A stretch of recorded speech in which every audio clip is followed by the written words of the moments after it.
हमारे शुरुआती पूर्वज कुछ ऐसे थे। लगभग 38 लाख साल पुराने एक कपाल के आधार पर ये 3D मॉडल तैयार किया गया है। ये खोपड़ी अफ्रीकी देश इथोपिया में मिली। वैज्ञानिकों को उम्मीद है कि ये खोपड़ी मानव के क्रमिक विकास की कई गुत्थियों को सुलझाने में मदद करेगी। डॉक्टर योहानेस हाइले सेलासी अमेरिका के Cleveland museum of natural history में क्यूरेटर हैं। यही वो कपाल है जो इथोपिया के अफार इलाके में 2016 में मिला था।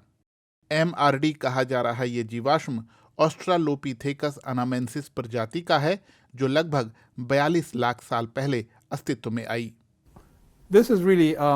ये कई मायनों में गेम चेंजर है। इससे ऐसे सवालों के जवाब मिलते हैं जो दशकों से उठ रहे हैं, और अब हमें इस सुंदर नमूने से जवाब मिल गए हैं जो हमें वोरांसो मिले स्टडी एरिया से मिला था।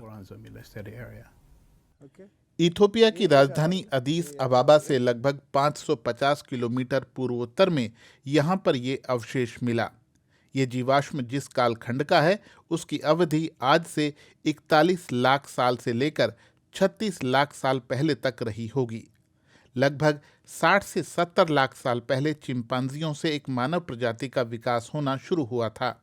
बहुत सारी प्रजातियों से गुजरते हुए ये क्रमिक विकास आधुनिक मानव यानी होमो सेपियंस तक पहुंचा है, जो यहीं अफ्रीका में 3 लाख साल पहले अस्तित्व में आई। देखते ही मुझे लगा कि दोनों हिस्से आपस में पूरी तरह जुड़ जाएंगे। मैंने कपाल के मैक्सिला और क्रेनियम हिस्सों को मिलाया तो बिल्कुल फिट बैठे। अब से पहले जो भी ऑस्ट्रालोपिथेकस अनामेंसिस प्रजाति के जीवाश्म मिले थे, उनमें जबड़े के हिस्से और दांत ही शामिल थे। ऐसे में रिसर्चरों के लिए इस प्रजाति को पूरी तरह समझना मुश्किल हो रहा था। असल में पूरे कपाल से ही किसी प्रजाति की खाने की आदतें, दिमाग के आकार और उसके चेहरे की बनावट का पता चलता है। MRD की प्रजाति अफार इलाके में ही 1974 में मिले एक आंशिक कंकाल की प्रजाति की पूर्वज है। इस आंशिक कंकाल को रिसर्चरों ने लूसी नाम दिया था, जो 32 लाख साल पुराना है। MRD की प्रजाति ऑस्ट्रालोपिथेकस अनामेंसिस है, तो लूसी की प्रजाति ऑस्ट्रालोपिथेकस अफारेंसिस है।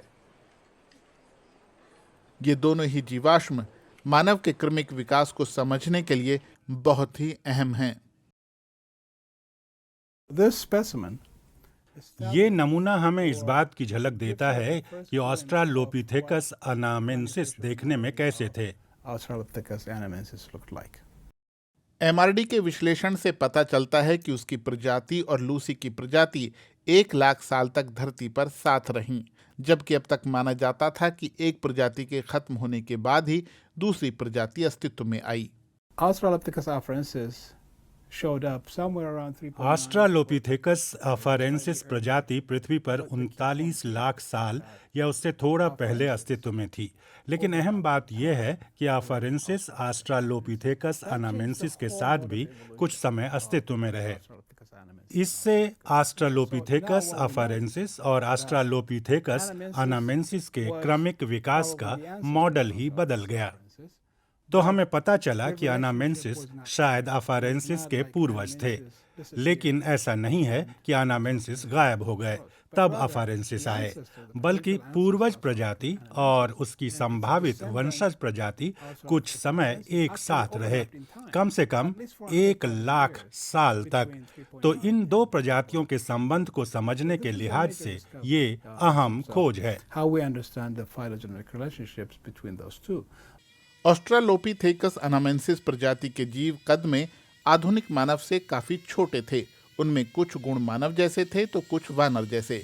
इसलिए रिसर्चर मानव के क्रमिक विकास को समझने के लिए MRD को गेम चेंजर मानते हैं।